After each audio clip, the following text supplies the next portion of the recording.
Vamos então ao nosso estudo da Revista Espírita.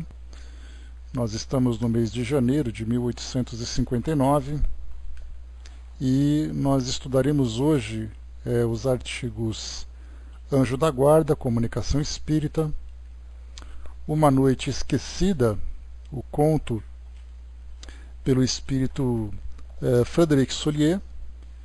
Veremos também aforismos espíritas e depois um pequeno aviso de Kardec. Esse conto, a gente lembra que é uma continuação de um artigo que foi publicado em dezembro, deixa eu só confirmar aqui, em dezembro de 1850, novembro de 1858. E nós vamos depois fazer uma pequena recapitulação aqui do que nós vimos, né? Que é bem interessante para o nosso aprendizado, né? Bom dia, Osmar. Deixa eu só colocar aqui no ponto, prontinho.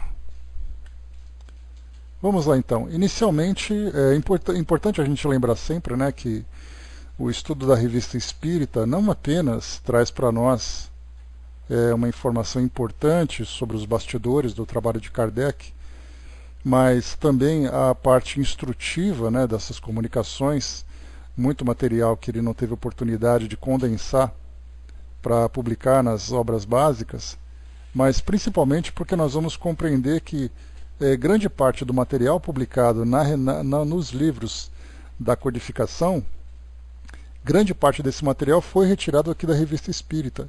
E aqui na Revista Espírita a gente consegue pegar o contexto, né, completo daquela informação. Então aqui as informações são mais completas, muitas partes Kardec ele acabou retirando do texto todo para poder condensar lá nos livros da codificação. Então é importante a gente sempre acompanhar aqui os textos da Revista Espírita, porque sempre vai agregar alguma coisa a mais, inclusive nos permitindo fazer algumas interpretações mais profundas, mais corretas, sobre algumas questões que são apresentadas, por exemplo, no Livro dos Espíritos. Só para a gente lembrar, né, uma das informações mais clássicas, né, que nós conhecemos dessa comparação do Livro dos Espíritos da Revista Espírita foi aquela correção que Kardec fez a respeito da possessão. Então, no Livro dos Espíritos não havia possessão, aqui na Revista Espírita, então, depois de observar alguns fenômenos e também ali chegar a essa conclusão, ele fez uma correção aqui da Revista Espírita, e que depois dessa correção, lá no livro A Gênese, então ele colocou a informação ali de um modo mais completo, né? Então, só para a gente poder perceber a importância da Revista Espírita nos nossos estudos. Então aqui o primeiro artigo que nós vamos estudar, também aqui no final do mês de janeiro de 1859, Os Anjos da Guarda. Uma pequena observação aqui de rodapé, né, uma comunicação espontânea obtida pelo Sr. L., um dos médiuns da sociedade. Esse texto aqui, Os Anjos da Guarda, ele é assinado por São Luís e Santo Agostinho. Esses dois espíritos, então, assinam essa questão. E e o texto completo, né, ele foi, então, publicado lá no Livro dos Espíritos, no livro 2º, capítulo 9, das Influências dos Espíritos, na questão 495. Né? Então, só para a gente poder lembrar que esse artigo que foi publicado aqui na revista, ele depois, então, foi colocado lá na revista, lá no Livro dos Espíritos. Aqui não fala exatamente quando ele recebeu, mas para a gente ter uma ideia, né, ele foi publicado em 59, o Livro dos Espíritos foi publicado em 58. Aí eu precisaria fazer uma comparação, não cheguei a fazer esse trabalho, para saber se esse artigo ele foi publicado posteriormente aqui na Revista Espírita, em 59, ou se ele foi depois atualizado em 1860, na segunda edição lá do Livro dos Espíritos, né? 57, desculpa, Osmar. 57. Então, é porque eu estou com 58 aqui do lado, eu acabei vendo errado. Então, se ele aguardou esses 2 anos para fazer a publicação, ou se ele esperou a segunda edição. Eu até tenho aqui a primeira edição, teria que fazer uma pequena comparação que eu não fiz ainda. Mas vamos lá então. O texto que nós vamos estudar aqui então, dos Anjos da Guarda, ele é o mesmo conteúdo, mas a gente vai perceber uma pequena diferença. E isso se dá por causa de tradução. Então, alguns tradutores que fizeram, por exemplo, que trouxeram para nós o Livro dos Espíritos, né, do francês, outros tradutores que trouxeram para nós esses artigos da Revista Espírita. E nós veremos ali que a essência acaba sendo a mesma, mas o conteúdo, né, assim, não é o mesmo texto, né, não é ipsiliteris como foi recebido. Vamos lá então, depois eu trago para vocês aqui a Revista Espírita para a gente fazer a nossa comparação. Só um instantinho.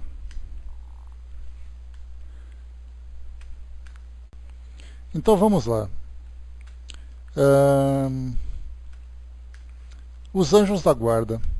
Comunicação espontânea obtida pelo Sr. L., um dos médiuns da sociedade.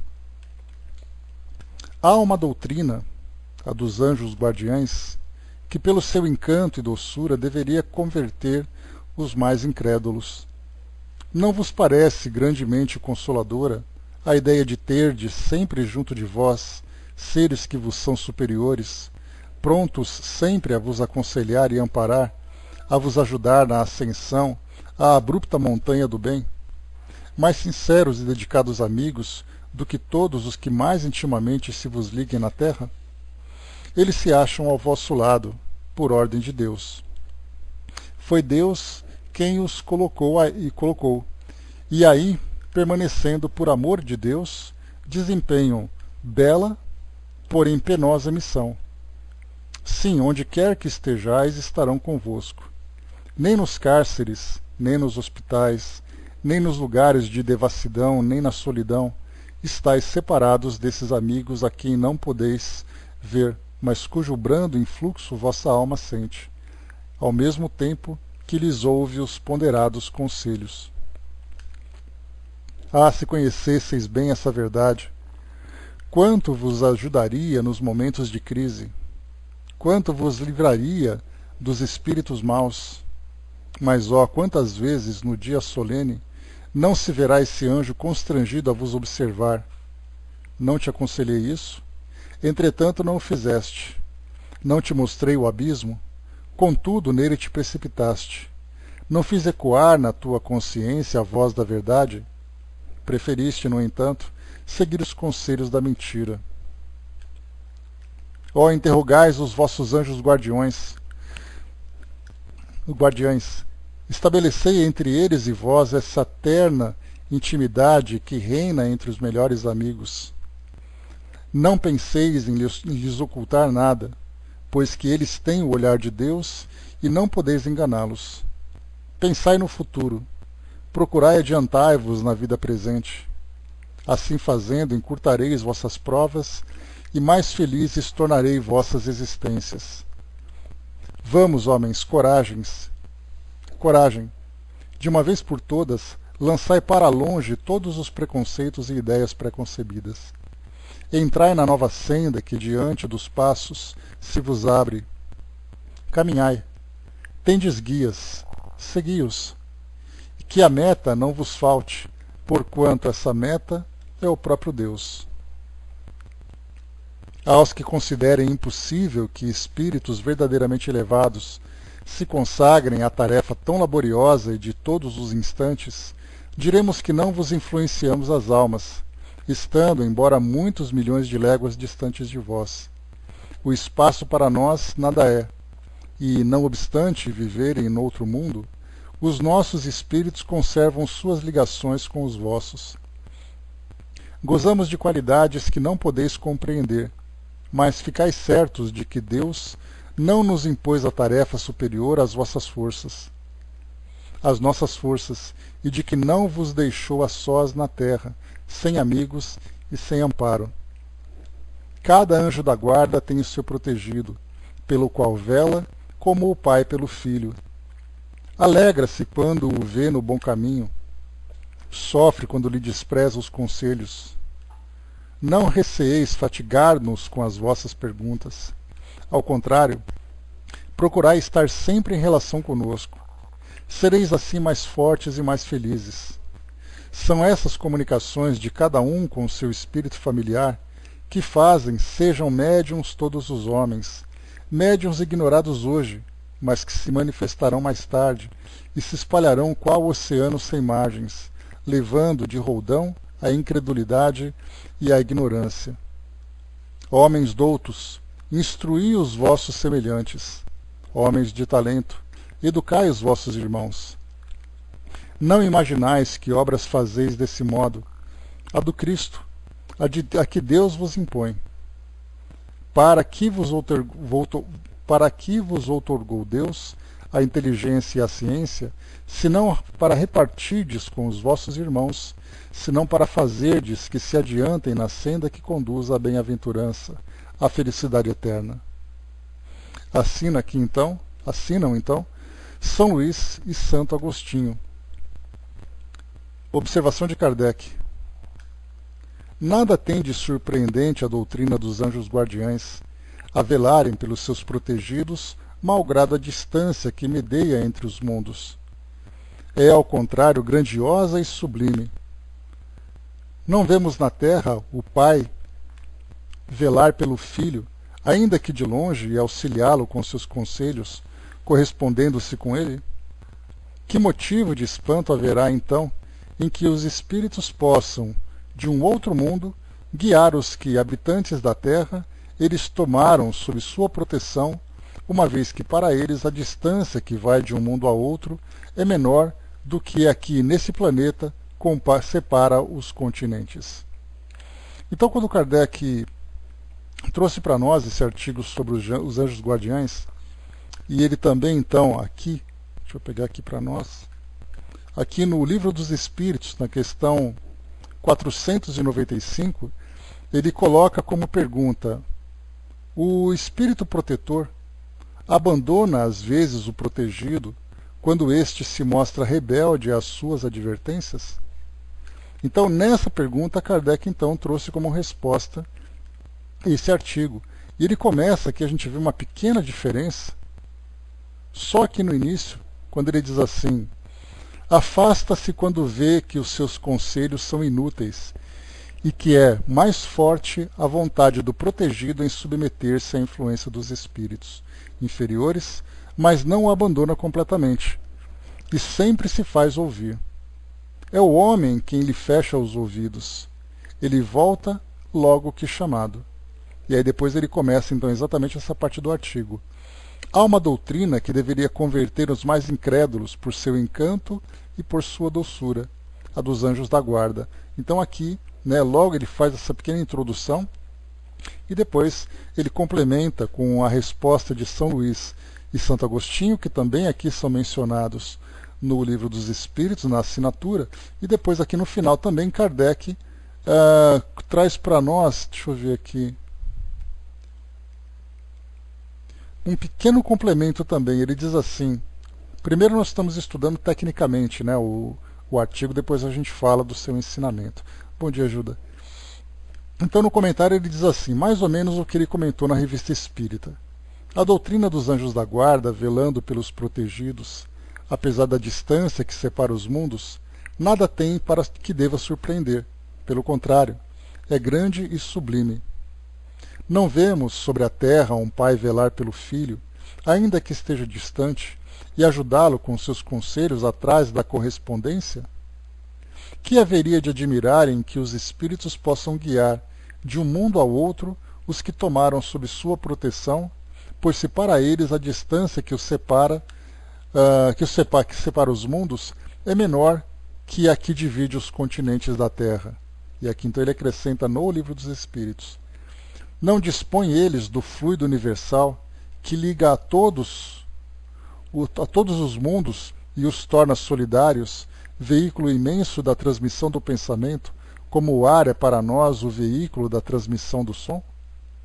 Então, na essência, acaba sendo o mesmo conteúdo, Mas o que vale para nós aqui de grande aprendizado, quando a gente fala sobre os nossos espíritos protetores, então isso seria para nós bastante útil, principalmente nos tempos atuais, Quando nós, bom, seriam todos os tempos, né, não apenas os atuais, mas quando nós podemos observar o modo como nós estamos vivendo, a direção que nós estamos conduzindo o nosso mundo, os efeitos de nossas ações, uns sobre os outros e sobre o próprio mundo que nós vivemos também.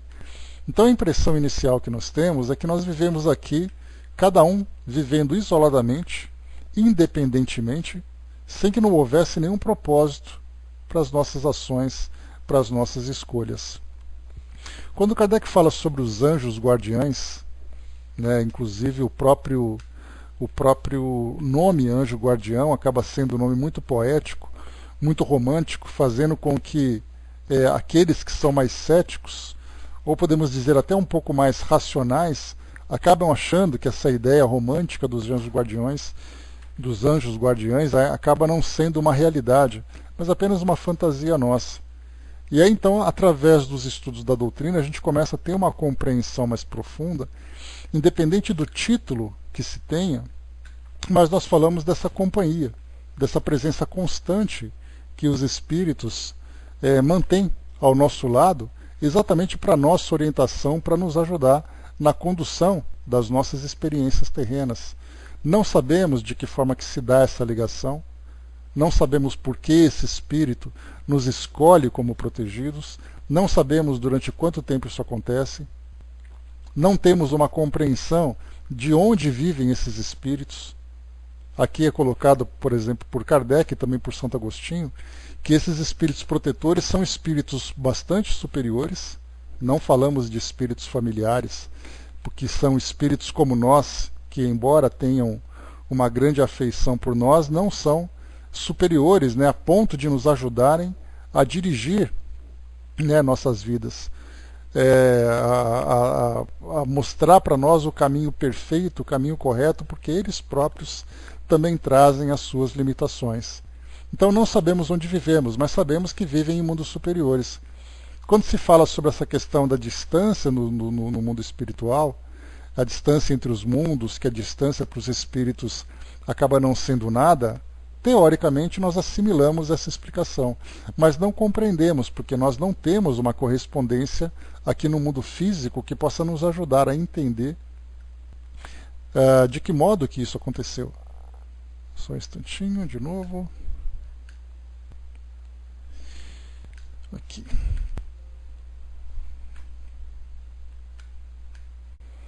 Então, quando nós falamos sobre sensações, quando nós falamos sobre percepções, quando nós falamos sobre velocidade do pensamento, nós não temos nada paralelo aqui no nosso mundo. Então tudo isso fica meio no campo da ficção para nós, sendo que isso, na verdade, é parte da realidade no mundo espiritual.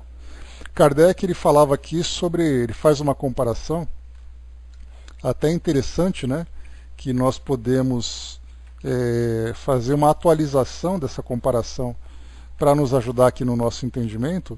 Ele coloca, por exemplo, aqui no final, deixa eu ver aqui, ele diz assim, não vemos na terra o pai velar pelo filho, ainda que de longe auxiliá-lo com seus conselhos, correspondendo-se com ele. Então a gente pensa assim naquela velocidade das carruagens, velocidade dos barcos a vapor, né? Só que na verdade hoje nós temos a internet, tudo online acontecendo e temos agora uma compreensão melhor. Quando temos pais e filhos vivendo à distância, como é fácil hoje a nossa comunicação. Então é motivo de sorrisos, motivos de choros. Todo mundo busca então esse conselho à distância, de amigos, de familiares, de pais, né? de parentes mais próximos, né? Então, no caso dos espíritos, nós falamos sobre a comunicação pelo pensamento, e como Kardec coloca lá no Livro dos Espíritos, sobre a ação do pensamento sobre os fluidos. Então, entendemos o mecanismo, mas não compreendemos o seu funcionamento. Tudo que nós temos de comparação, e mesmo que venha alguém que traga argumentos bastante bem elaborados, né, sobre essa ideia, ele não faz ideia porque ele não está tratando da prática. É como se nós falássemos da possibilidade de vida em outros planetas e começássemos a especular baseados, por exemplo, nos filmes, documentários, contos de ficção que nós tivemos acesso. Mas na prática você acredita em alienígena? Não, eu acredito. Você já viu? Não, não vi. Por isso, então, a gente vê a dificuldade que é trazermos para a prática aquilo que nós aprendemos na teoria, principalmente quando se fala sobre algo que para nós ainda é tão abstrato. Então, muito bem, essa aqui é a orientação sobre os espíritos protetores, sobre os anjos guardiães. E é também importante a gente observar que, como nós vemos esse grande tumulto no nosso mundo hoje, vemos guerras, vemos crimes acontecendo, vemos atitudes das mais desequilibradas. E aí, então, a primeira imagem que nós temos, né, a primeira ideia que nós temos é que esse indivíduo se encontra completamente abandonado e somente as pessoas boas que têm ali as companhias dos seus protetores. Porque aqueles que cometem esses crimes, aqueles que cometem os erros, sejam eles de que natureza for, são indivíduos, né, que não merecem a proteção.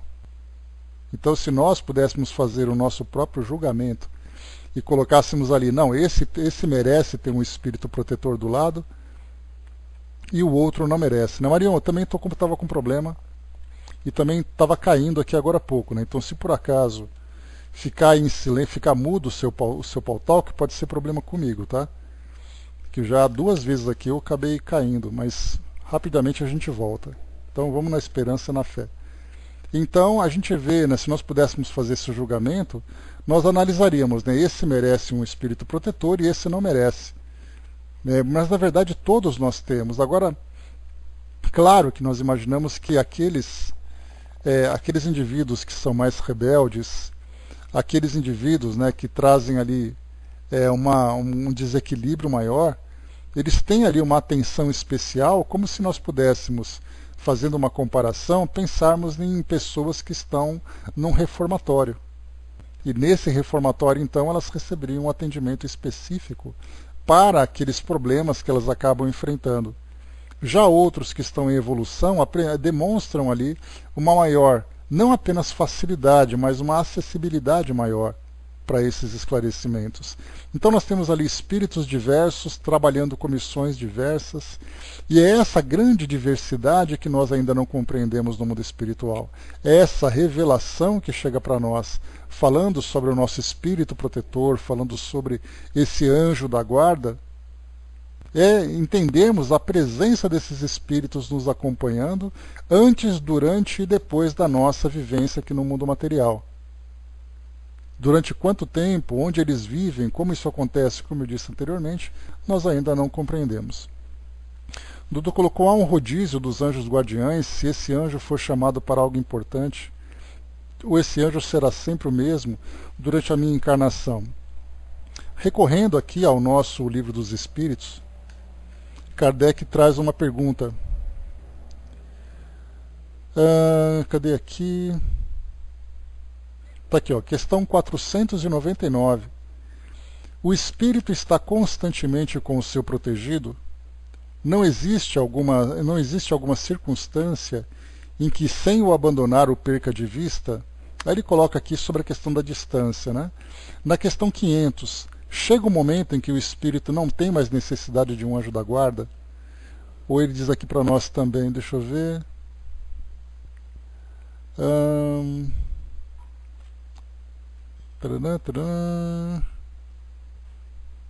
Espera aí que eu estou procurando aqui que a gente vai achar.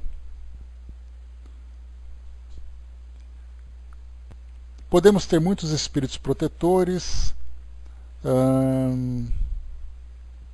Deixa eu ver aqui.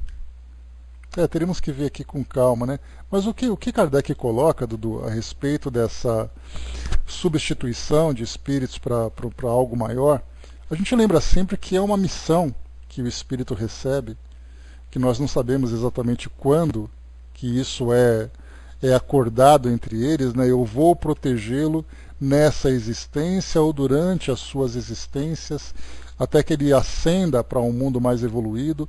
Então, para esse tipo de compromisso que os espíritos têm, essas já são as suas missões. Então ele não pega assim, olha, eu vou fazer isso, se por acaso precisar eu troco. Então seria mais ou menos como se nós fizéssemos assim.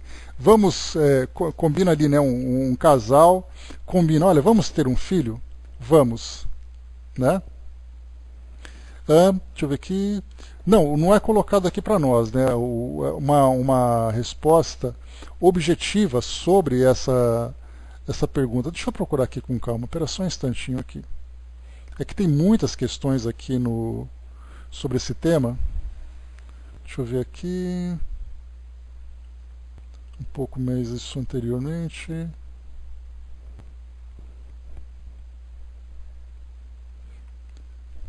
Espera só um pouquinho, vamos lá. Fala sobre o espírito protetor. Aqui na 493, por exemplo, né? A missão do espírito protetor é voluntária ou obrigatória? O espírito é obrigado a velar por vós, porque aceitou essa tarefa, mas pode escolher os seres que lhe são simpáticos. Para uns isso é um prazer, para outros é uma missão.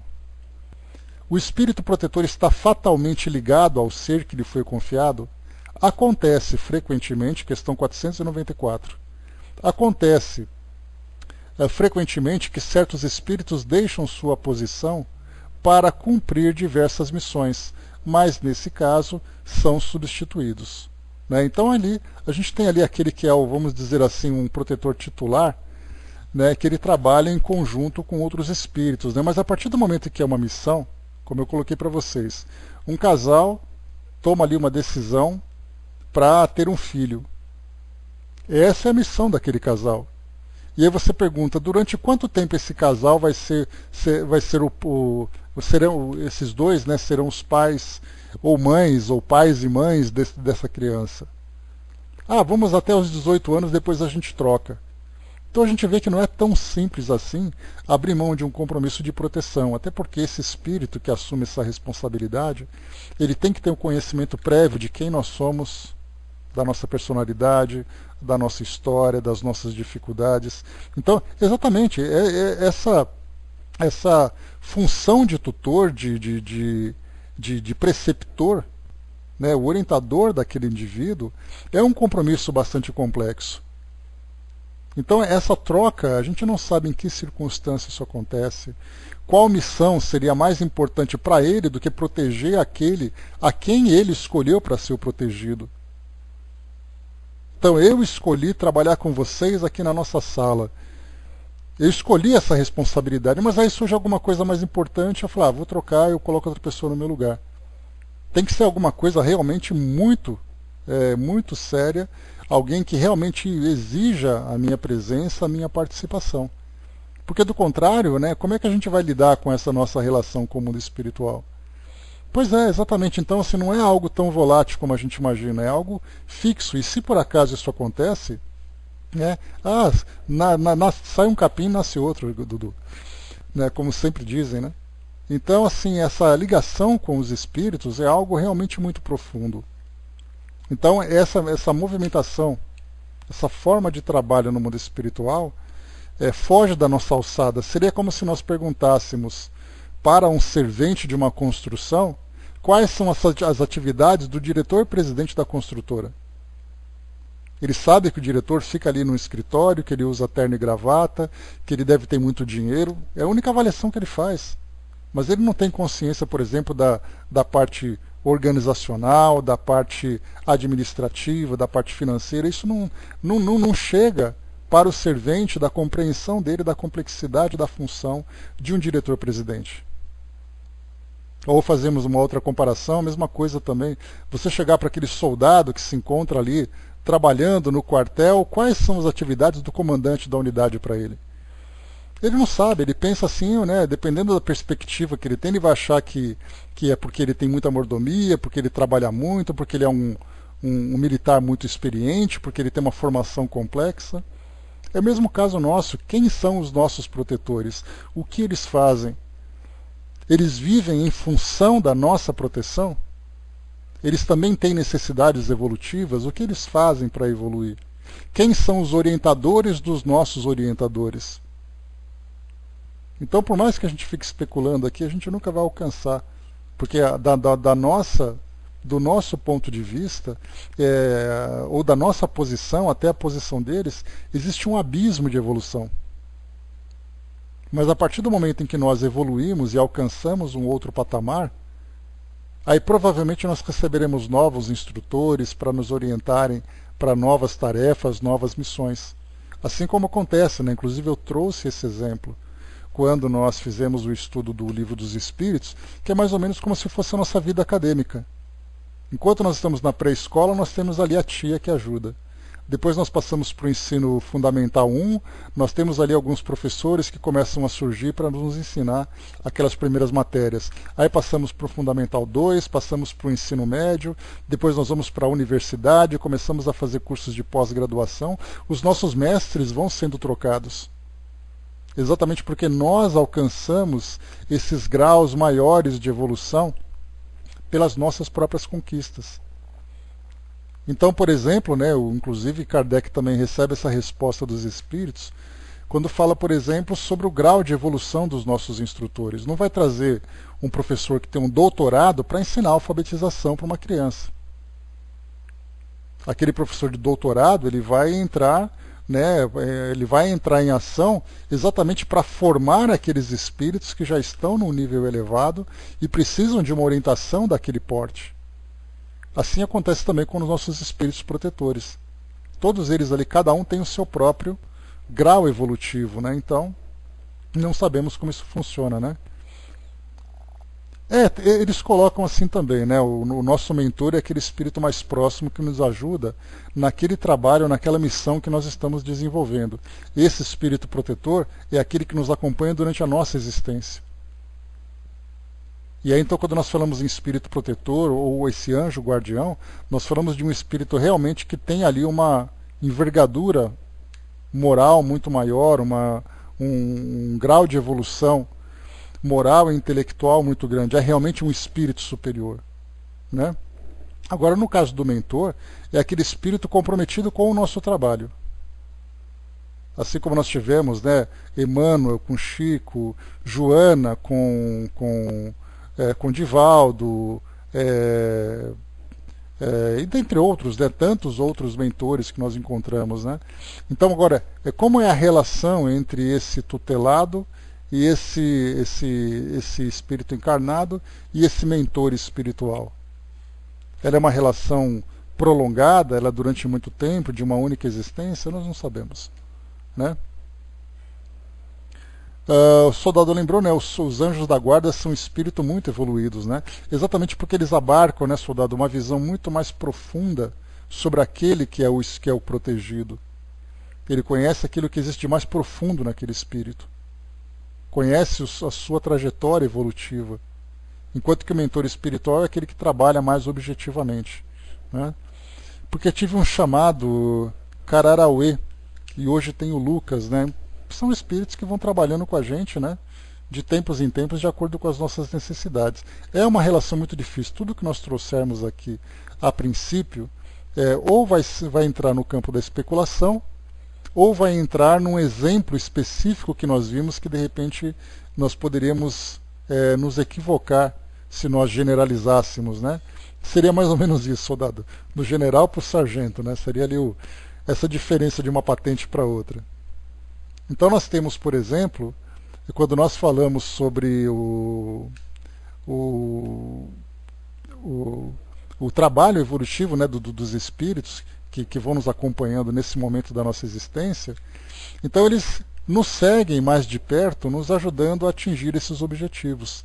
E esse mesmo mentor espiritual trabalha também em sintonia com esse espírito superior, porque existe uma cadeia de comando, né, lá no mundo espiritual, tratando daqueles espíritos mais evoluídos, né, que têm ali uma responsabilidade maior e que vão atribuindo responsabilidades dentro dessa cadeia para que chegue até nós, né? Então é difícil nós sabermos como isso acontece. Vemos, por exemplo, nos livros de André Luiz, vemos nos livros do Divaldo, de Manuel Filomeno de Miranda também, pequenas passagens, né, que falam sobre espíritos, sobre mentores que estão próximos, que falam sobre espíritos protetores, mas é muito específico, né? É aquele caso, com aquele indivíduo que tem aquele espírito próximo, a nossa história é diferente, nós temos graus evolutivos diferentes. Mas funciona dessa forma, nós temos aquele que então nos ajuda na nossa evolução, e abaixo dele nós temos aqueles que nos ajudam nas tarefas, nos trabalhos que nós temos que realizar. Né? Então, muito bem, esse aqui então, esse artigo que trata dos anjos da guarda, né, espíritos protetores também, que é aqui para nós os anjos da guarda, né, que é o título do nosso artigo. Interessante é que a gente não sente o anjo, né, e sente e vê o mentor, né, porque eles estão mais próximos, né? E até mesmo, né, no caso dos conselhos que chegam para nós, são conselhos que chegam direto, são conselhos que chegam através dos intermediários. Muitas vezes, quando nós precisamos, o próprio intermediário age sem precisar levar uma questão para as instâncias superiores, vamos dizer assim, né? Aproveitando essa linguagem do momento. Então, assim, cada um na sua alçada. Então, aquele que tem capacidade de fazer aquele trabalho imediato, o trabalho é feito. Se há ali algo mais complexo acontecendo, aí então começa a subir o problema para essas alçadas superiores. Então, muito bem, meus amigos. Passando para o próximo artigo que nós temos aqui, Uma Noite Esquecida ou a Feiticeira Manousa, 12ª noite dos contos árabes, ditada pelo espírito Frederic Solier. Esse é o segundo artigo, né? A continuação daquele romance que nós começamos a estudar lá em 1858. Então nós vamos continuar um pouco daquela historinha. Antes, porém, vale a pena a gente fazer aqui uma pequena observação sobre o processo como isso aconteceu. Até porque esse romance que Kardec publicou aqui na Revista Espírita em 1858, nós podemos considerar como sendo o primeiro conto fictício recebido por um médium e publicado por Kardec. Porque hoje existe, né, um conflito muito grande entre aqueles que acham os romances improdutivos, aqueles que acham os romances instrumentos extremamente valiosos para a divulgação da doutrina espírita, aqueles que acham que mais confunde do que esclarece, que nós não deveríamos valorizar essa parte dos romances, e nós vemos aqui Kardec publicando um romance na Revista Espírita, logo no início, no primeiro ano, ele já traz para nós. Então, antes de nós pensarmos assim, né, se o romance é bom ou é ruim, não apenas em 1858, mas a partir de 1865, Kardec publica vários outros romances, trazendo inclusive comentários sobre as histórias que são contadas, fazendo correções, fazendo ali observações e também falando dos romances de um modo geral, da importância que esses romances têm para chamar a atenção das pessoas. Então Kardec publicou um romance mediúnico na Revista Espírita. Ponto. Isso já é para nós algo a ser considerado quando nós falarmos sobre os romances que são divulgados hoje. Então vamos aqui então para o prefácio, né? Só para a gente contextualizar a circunstância em que esse romance foi recebido. Prefácio do editor. No corrente ano de 1856, as experiências de manifestações espíritas que se realizavam na casa do Sr. Baudin, na rua Lamartine, atraíram uma seleta e numerosa assistência. Eram mais ou menos sérios os espíritos que se manifestavam nesse círculo. Alguns disseram coisas de admirável sabedoria e notável profundeza, como se pode julgar por o Livro dos Espíritos, que ali fora começado e em grande parte realizado. Né? Então ele fala aqui sobre a família Baudin, em que nós tivemos Caroline e Julie Baudin, que foram ali as primeiras médiums a ajudar Kardec na elaboração dos trabalhos da doutrina espírita, que também é uma outra parte polêmica. Adolescentes trabalhando como médiums, hoje nós temos ali também todo o cuidado para lidar com esse público. Outros eram, diz aqui então Kardec, outros eram menos sérios. Seu humor jovial prestava-se de bom grado a pilhérias, mas daquelas que jamais se afastam das conveniências, né? Então, eram espíritos ali que brincavam, que contavam piadas, mas tudo dentro de um respeito, né? Neste número se achava Frederic Solier, que veio espontaneamente, sem haver sido convidado, e cujas visitas inesperadas eram sempre um passatempo agradável para os membros daquele círculo. Sua conversação era espirituosa, fina, mordaz, coerente, e jamais desmentiu o autor das Memórias do Diable. Aliás, nunca se deixou envolver pela lisonja, quando lhe dirigiam algumas perguntas um tanto mais espinhosas de filosofia, confessava francamente sua incapacidade para resolvê-las, dizendo que ainda se achava bastante ligado à matéria e que preferia as coisas alegres às sérias. O médium que lhe servia de intérprete era a senhorita Caroline Baudin, porque aqui Kardec colocava apenas ali o sobrenome abreviado, para não identificar, uma questão de descrição, né? Mas depois, com o tempo, né, foi fácil identificá-las, né, pelo trabalho que ele fazia, né? No Obras Póstumas foram publicados artigos dele que revelavam tudo isso, né? Então, o médium que lhe servia de intérprete era a senhorita Caroline Baudin, uma das filhas do dono da casa, do gênero exclusivamente passivo e que não tinha a menor consciência do que escrevia, podendo rir e conversar como bem lhe aprovesse, o que fazia com prazer enquanto sua mão se movimentava sobre o papel. Olha só o médium mecânico, né? Então, enquanto ela conversava, a mão dela ficava escrevendo sozinha. Então, para uma adolescente, imagina a farra que não era ver isso acontecendo, né? Você não consegue controlar seu braço, o braço escreve e você fica ali só distraído vendo as coisas, né? Então, médium psicofônico, isso também já aconteceu. Enquanto o médium estava lendo a revista, a boca dele estava mexendo, contando coisas. Então, aqui, durante muito tempo, o meio mecânico empregado foi a cesta de bico. Mais tarde, a médium se serviu para a psicografia. Perguntarão, sem dúvida, que prova possuímos de que o espírito comunicante era de Frederic Solier, e não outro qualquer. Não nos cabe tratar aqui da questão da identidade dos espíritos. Diremos somente que a de Solier se revelou por detalhes de tal forma numerosos que não podem escapar a uma observação atenta. Muitas vezes uma palavra, um gesto, um fato pessoal referido vinham confirmar que se tratava dele mesmo. Por diversas vezes deixou sua assinatura, que foi confrontada com as originais. Um dia, pediram-lhe que desse seu retrato e o médium, que não sabe desenhar e que nem mesmo jamais o tinha visto, fez um esboço de uma semelhança extraordinária. Ninguém na reunião havia tido relações com ele quando vivia. Por que então vinha sem ser chamado? É que se tinha ligado a um dos assistentes, sem jamais ter revelado o motivo. Só aparecia quando essa pessoa se achava presente. Estava com ela e ia embora, de sorte que quando não estava presente, ela também não vinha. E coisa bizarra, quando Solier estava lá, era difícil ou mesmo impossível haver comunicações de outros espíritos, o que o próprio espírito familiar da casa cedia-lhe lugar, dizendo por delicadeza que deveria fazer as honras da casa.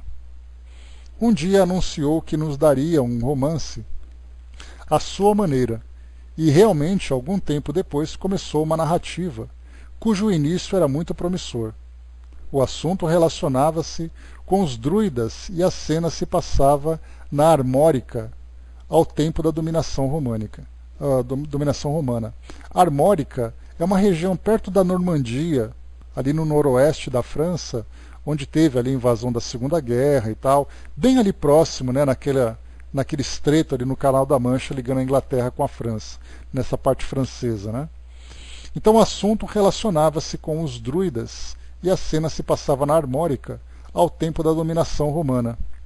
Infelizmente, parece que se apavorou diante da tarefa que havia empreendido, Porquanto, é preciso que se diga bem, o trabalho assíduo nunca foi o seu forte, confessando que encontrava mais satisfação na vida preguiçosa. Então nós vimos assim, né, que esse espírito era um espírito que vivia com ideias muito mais ligadas ao mundo físico, né, com os prazeres do mundo físico, mas não era um espírito mau.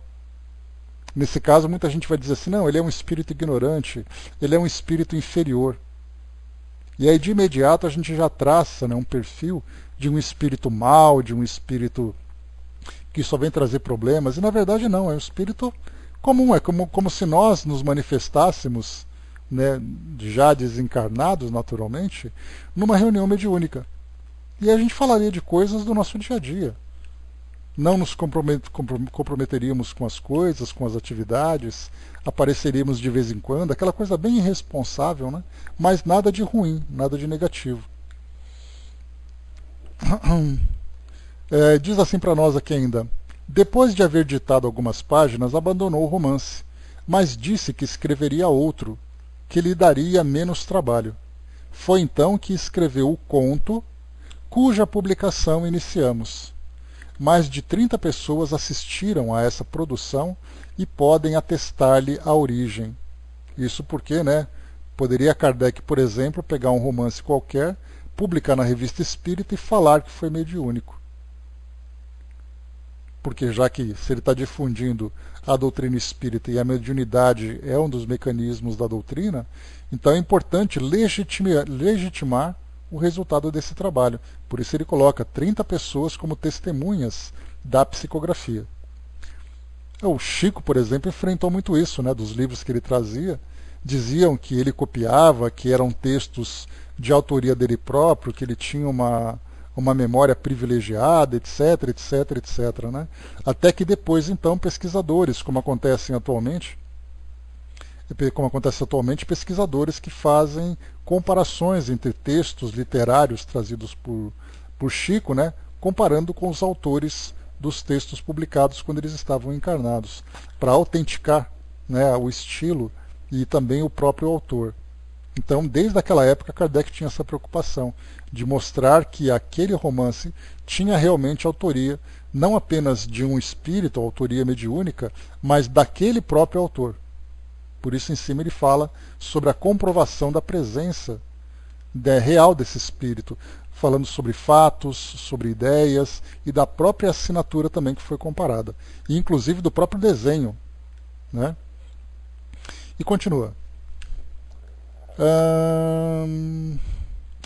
Não a damos absolutamente como obra de elevado alcance filosófico, mas como curiosa amostra de um trabalho de grande fôlego obtido dos espíritos. Esse grande fôlego quer dizer um trabalho que durou um bom tempo, né? Toda semana, ou de período em período, os espíritos estavam ali, né? Ou o espírito estava ali dando continuidade nesse trabalho, não era apenas uma psicografia aleatória. Notar-se-á como tudo nele tem sequência, como tudo se encadeia, com uma arte admirável. O que há de mais extraordinário é que esse relato foi retomado em 5 ou 6 ocasiões diferentes, e muitas vezes após interrupções de 2 ou 3 semanas. Ora, a cada vez que recomeçava, o assunto continuava como se tivesse sido escrito de um sorvo, sem rasuras, sem aditamentos, e sem que houvesse necessidade de lembrar o que antes já fora relatado. Nós o damos tal qual saiu do lápis do médium, sem nada haver mudado, nem no estilo, nem nas ideias e nem no encadeamento dos fatos. Algumas repetições de palavras e pequenos senões de ortografia foram percebidos, tendo o próprio Solier nos encarregado de os corrigir, dizendo que nos assistiria nesse mistério. Aí também nesse caso já entramos também, né, com alguma dificuldade que o espírito tem encontrado para fazer aquela comunicação. Quando tudo estava terminado, ele quis rever o conjunto, ao qual fez apenas algumas retificações sem importância, autorizando a sua publicação como bem o entendêssemos e cedendo com satisfação os direitos autorais. Todavia, julgamos por bem não o inserir na revista sem o consentimento formal de seu amigo póstumo, a quem pertencia esse direito, porque foi graças à sua presença e à sua solicitação que nos tornamos devedores dessa produção de além-túmulo. O título foi dado pelo próprio Frederic Solier. Então aqui assina Allan Kardec, né? O nome então, Uma Noite Esquecida. Então a história, só para a gente poder fazer aqui um rápido resumo antes de retomar. Bom dia, Regina. Em Bagdá, no tempo de Aladim, nós tínhamos ali um sultão que tinha então uma esposa, né? Ou melhor, uma das suas esposas, né? A sultana Scheherazade. E nós tínhamos também uma mulher, uma feiticeira, chamada Manouza. Havia então aqui a previsão da execução dessa sultana, porque nós tínhamos ali um homem que passava perto da casa dela, né, aliás um homem também bastante rico, que era vizinho dela, da casa do sultão, e ele então ouvia uma pessoa cantando, e ele ficou absolutamente encantado com aquela voz. E ele então olhava lá no fim do jardim, subia lá, escalava ali a parede para poder ver o que estava do outro lado, e aí então ele se atreveu e pulou no jardim do sultão, não tinha ali nenhuma segurança, e ele então se deparou com a sultana. E era uma mulher belíssima, uma voz maravilhosa, encantadora, e aí então ele jurou, né, que não queria fazer mal nenhum para ela e tudo mais, e eles começaram a cantar juntos, começaram a conversar. Depois de 3, 4 dias que estavam ali se encontrando, já havia ali uma harmonia perfeita entre eles e o amor começou a aflorar. A partir desse momento, então, eles começaram a pensar, né, que eles poderiam fugir, que eles poderiam viver ali o grande amor que eles tinham e tudo mais, mas esse romance foi descoberto. E ele então havia sido ali prometido a morte para ela, pela traição que ela havia cometido. Esse homem, então, desesperado, foi até a casa, né, da Manouza, da feiticeira, que é uma mulher que vivia numa casa isolada, que ninguém passava perto, principalmente à noite, porque viam ali e ouviam também muitas coisas estranhas, fenômenos esquisitos, e esse homem foi lá. Chegando lá, ele via então uma grande movimentação dentro da casa dela. Ele coloca assim: durante 1/4 de hora, né, 15 minutos, padeceu angústias mortais, porque ouvia ruídos que nenhum ouvido humano até então havia escutado. Uma matilha de cães uivava com ferocidade, gritos lamentosos faziam-se ecoar, e se percebiam gemidos de homens e mulheres, como só ia acontecer no fim de uma orgia. E para iluminar todo esse tumulto, luzes correndo de cima a baixo pela casa, fogos fátuos de todas as cores. Depois, como que por encanto, tudo cessou. As vozes se apagaram e abriu-se a porta. Então ele entrou nessa porta, muito sinistro aquele lugar, muito esquisito. De toda aquela movimentação havia ali um grande deserto. E aí então quando ele chega numa sala que tem uma poltrona, ele encontra uma velhinha agasalhada, que mal dava para ver o rosto dela. Quando ele chegou, ela pergunta: "Eis que estás aqui, Sr. Noureddin." E quando ela olha para ele, ela tem assim uma aparência assustadora, pavorosa. E ele então fica meio inseguro. E ela pergunta para ele: "Mas você quer de mim uma poção do amor ou você quer enriquecer? Enriquecer você não precisa. Ou você quer uma poção do amor? Então me fala logo o que você quer." E aí ele conta assim: "A mulher que eu amo vai ser executada. Eu preciso de ajuda."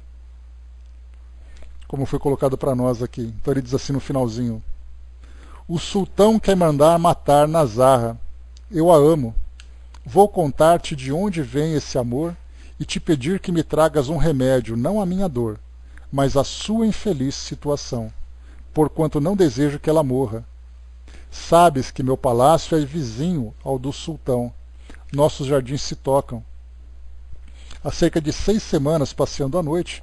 Aí depois ele conta que ela conta toda essa história então aqui no final. Então ele pede na verdade uma solução, né? E por que eles não fugiram? Por que eles poderiam ter feito alguma coisa diferente? Aqui então continua o nosso romance. Kardec coloca uma observação, né? Os algarismos romanos indicam as interrupções que ocorreram no ditado. Frequentemente, não era retomado senão após 2 ou 3 semanas, e apesar disso, como já fizemos observar anteriormente, o relato se desenvolve como se tivesse sido escrito num só fôlego. E isso não constitui uma das características menos curiosas dessa produção de além-túmulo. O estilo é correto e perfeitamente apropriado ao assunto. Repetimos para aqueles que poderiam ver no ditado uma coisa fútil, que não o consideramos como obra filosófica, mas como estudo. Para o observador, nada é inútil. Ele sabe aproveitar de tudo para aprofundar a ciência espírita que estuda. Diz aqui para nós então. Então nós lemos ali a primeira parte e a segunda parte. Agora é a terceira, que foi no caso, o terceiro encontro. Nada, portanto, parecia perturbar a nossa felicidade. Tudo era calmo à nossa volta. Vivíamos em perfeita segurança quando uma noite, no momento em que nos julgávamos mais seguros, apareceu de repente aos nossos lados, posso dizer assim, porque estávamos numa rotunda para onde confluíam várias aleias, apareceu então o sultão, acompanhado de seu grão-vizir. Ambos apresentavam uma expressão apavorante. A cólera havia transtornado as suas fisionomias.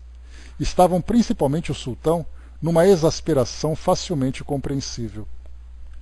O primeiro pensamento do sultão foi mandar matar-me, mas sabendo a que família pertenço e a sorte que o esperava, caso houvesse arrancar um só fio de cabelo de minha cabeça, fez de conta a sua chegada eu me jogar para o lado, que não me tinha visto, e precipitou-se como furioso sobre Nazara, a quem prometeu não fazer demorar o castigo que ela merecia. Levou-a consigo, sempre acompanhado do vizir. Quanto a mim, passado o primeiro momento de susto, apressei-me a voltar ao meu palácio, a fim de buscar um meio de subtrair a estrela de minha vida das mãos daquele bárbaro, que provavelmente iria destruir essa preciosa existência. E depois o que fizeste? Perguntou Manouza. Porque, afinal de contas, não vejo em tudo isso razão para te atormentares tanto para tirar tua amante do perigo em que a colocaste por tua própria culpa. A mim pareces um pobre homem que não tem coragem nem vontade quando se trata de coisas difíceis. Antes de me condenar, Manouza, deves escutar. Não vim a ti sem antes haver examinado todos os meios a meu alcance. Fiz ofertas ao sultão, prometi-lhe ouro, joias, camelos e até palácios, se ele devolvesse-me a doce gazela. Desdenhou de tudo. Vendo repelidos os meus sacrifícios, fiz ameaças que também não foram levadas em consideração. Riu de tudo e zombou de mim. Também tentei introduzir-me no palácio, corrompi escravos e cheguei nos quartos. Entretanto, apesar de todos os meus esforços, não consegui chegar até a minha bem-amada. Tu és franco, Noureddin. Tua sinceridade merece uma recompensa e terás aquilo que vens buscar. Far-te-ei ver uma coisa terrível. Se tiveres a força de suportar a prova pela qual te farei passar, fica certo de que reencontrarás a tua felicidade de outrora. Dou-te 5 minutos para te decidires. Esgotado esse tempo, Noureddin disse a Manouza que estava pronta a fazer tudo quanto ela quisesse para salvar Nazara. Então a feiticeira, levantando-se, disse-lhe: Pois bem, segue. Depois, abrindo uma porta situada no fundo da sala, fê-lo passar à sua frente. Atravessaram um pátio sombrio, repleto de coisas horríveis, serpentes, sapos que passeavam gravemente em companhia de gatos pretos, os quais afetavam um ar de superioridade em meio a esses animais imundos. E tem trecho número 4 agora. Na extremidade desse palácio havia outra porta que Manouza igualmente abriu, e, tendo feito passar Noureddin, entraram ambos em uma sala baixa, apenas iluminada do alto. A luz vinha de uma cúpula muito elevada, guarnecida de vidros coloridos, formando toda sorte de arabescos. Interessante a gente ver do item 3 para o item 4 a continuidade, a ligação de uma parte para outra, como se não houvesse qualquer interrupção. E continua. No centro da sala havia um escalfador aceso e, sobre este, um tripé, um grande vaso de bronze, dentro do qual ferviam todos os tipos de ervas aromáticas, cujo odor era tão forte que mal se o podia suportar. Ao lado desse vaso havia uma espécie de poltrona grande, de veludo negro, de aspecto surpreendente. Quem ali se sentasse desaparecia completamente, porquanto Manouza, nela se havendo acomodado, Noureddin a procurou durante alguns instantes sem conseguir percebê-la.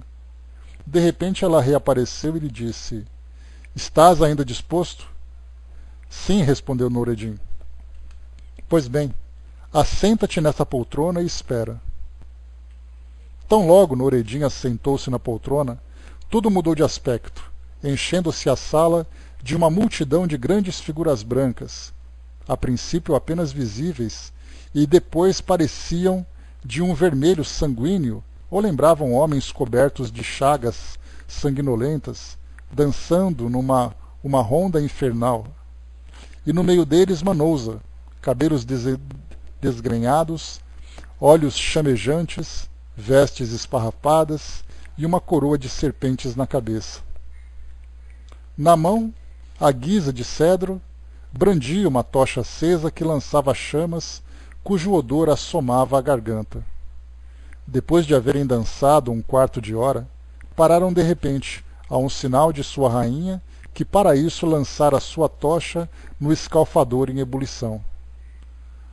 Quando todas essas figuras se dispuseram em volta do escalfador, Manouza fez aproximar-se o mais velho, reconhecido por sua longa barba branca, dizendo-lhe: Vem aqui, tu que segues o diabo.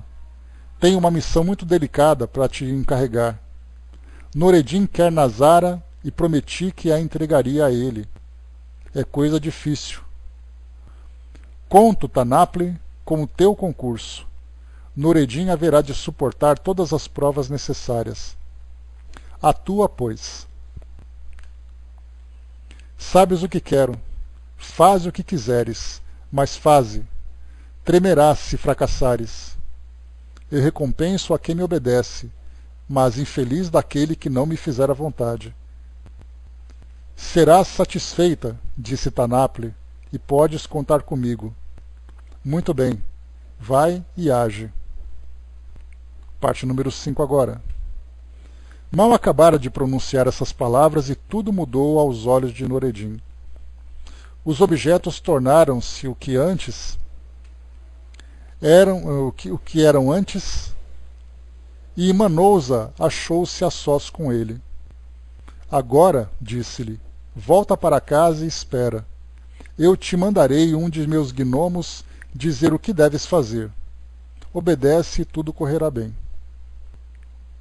Noureddin ficou feliz com essas palavras e mais feliz ainda por deixar o antro da feiticeira. Atravessou novamente o pátio e a sala por onde havia entrado. Depois ela o acompanhou até a porta externa. Tendo Noureddin perguntado se devia retornar, ela respondeu: Não, no momento é inútil. Se for necessário, eu te farei saber. Noureddin apressou-se ao voltar ao palácio. Estava impaciente por saber se alguma novidade havia acontecido desde sua saída. Encontrou tudo no mesmo estado. Apenas viu na sala de mármore, sala de repouso de verão dos habitantes de Bagdá, uma espécie de anão de feiura repugnante, perto da piscina situada no centro da sala. Sua vestimenta era amarela, com bordados vermelhos e azuis. Tinha uma corcunda monstruosa, pernas pequenas, rosto grosseiro, olhos verdes estrábicos, boca rasgada até as orelhas e cabelos de um ruivo que podia rivalizar com o sol. Noureddin perguntou-lhe como chegara ali e o que vinha fazer. Fui enviado por Manouza, disse-lhe, para te entregar tua amante. Chamo-me Tanapli. Se és realmente o enviado de Manouza, estou pronto a obedecer às tuas ordens, mas apressa-te, aquela a quem amo está acorrentada e tenho pressa em libertá-la. Se estás pronto, leva-me imediatamente ao teu quarto e te direi o que é preciso fazer. Segue-me então, disse-me Nureddin. Número 6 à parte. Depois de haver atravessado vários pátios e jardins, Tanapli encontrou-se nos aposentos do rapaz. Fechou todas as portas e lhe disse: Sabes que deve fazer tudo quanto eu lhe disser. Sem objeção. Usarás esse traje de mercador. Levarás um fardo às costas contendo os objetos que nos são acessórios, que nos são necessários. Quanto a mim, vesti-me-ei de escravo e conduzirei outro fardo. Para sua grande estupefação, Nureddin viu 2 enormes pacotes ao lado do anão, embora não tivesse visto nem ouvido ninguém trazê-los. Em seguida continuou Tanapli: iremos à casa do sultão. Mandará dizer-lhe que tens objetos raros e curiosos, que se ele os quiser oferecer à sultana favorita, nenhuma Uri jamais terá usado outros iguais. Conheces a sua curiosidade. Ele terá vontade de nos ver. Uma vez admitido em sua presença, não terás dificuldade de apresentar tua mercadoria e lhe venderás tudo quanto levamos. São indumentárias maravilhosas que transformam as pessoas que as vestem. Assim que o sultão e a sultana os vestirem, todo o palácio os tornará por nós e não por eles. A ti pelo sultão e a mim por Ozara, a nova sultana. Operada essa metamorfose, estaremos livres para agir à vontade e libertarás Nazara. Tudo se passou como Tanapli anunciara. A venda ao sultão e a transformação. Após alguns minutos de horrível furor da parte do sultão, que queria expulsar os importunos e fazia um barulho medonho, Nureddin, conforme a ordem de Tanapli, chamou diversos escravos e fez prender o sultão e Ozara como escravos rebeldes, ordenando que os conduzissem imediatamente à presença da prisioneira Nazara. Queria saber, dizia ele, se ela estava disposta a confessar seu crime e se estava preparada para morrer. Quis também que a favorita Ozara viesse com ele, a fim de presenciarem o suplício que iria infligir às mulheres infiéis. Dito isso, marchou precedido do chefe dos eunucos, durante 1/4 de hora, por um sombrio corredor, no fundo do qual havia uma pesada porta de ferro maciço. Tomando de uma chave, o escravo abriu 3 fechaduras e eles entraram num grande gabinete, comprido e da altura de 3 ou 4 côvados. Ali, sobre uma esteira de palha, estava sentada Nazara, com um cântaro de água e algumas tâmaras por perto. Já não era a brilhante Nazara de outrora. Continuava sempre bela, entretanto pálida e emagrecida. A vista daquele que tomava por seu senhor estremeceu de medo, julgando que tivesse chegado a sua hora. Continua no próximo número. Então, meus amigos, a nossa novelinha será continuada no próximo número com mais, com mais precisão. Deixa eu ver aqui quando. No mês de... deixa eu ver aqui rapidamente. O conto está aqui no mês de fevereiro. Uma Noite Esquecida, a conclusão, a terceira parte do nosso pequeno romance. Então o que nós vemos aqui, o que Kardec achou interessante publicar, era exatamente nós observarmos o processo, como se deu essa psicografia, que era muito mais interessante do que o trabalho em si, que tinha ali um pequeno, né, não tinha nenhum conteúdo filosófico, mas como fenômeno em si, a forma como os espíritos trabalham, a continuidade nas comunicações, né, que hoje nós vemos com facilidade tantos e tantos romances publicados, né, nesse tempo todo, nós podemos ver lá na origem como Kardec então presenciou a produção de um pequeno romance mediúnico. Beleza, pessoal? Então, fechando por aqui o nosso encontro de hoje. O próximo artigo que nós vamos estudar será então Aforismos Espíritas, que são 2 pequenos textos, né? E depois fevereiro aqui para a gente chegar nos escolhos dos médiuns. Deixa eu ver aqui aforismos espíritas, dá para a gente fazer isso agora, que é bem pequenininho. Vamos lá para a gente finalizar isso aqui. Vocês estão me ouvindo, né? Me dá um ok, por gentileza. Todo mundo quieto aí? Aforismos espíritas, beleza. Sob esse título, daremos, de vez em quando, pensamentos avulsos que em poucas palavras resumirão certos princípios essenciais do Espiritismo. Não, isso aqui eu vou deixar para o próximo encontro.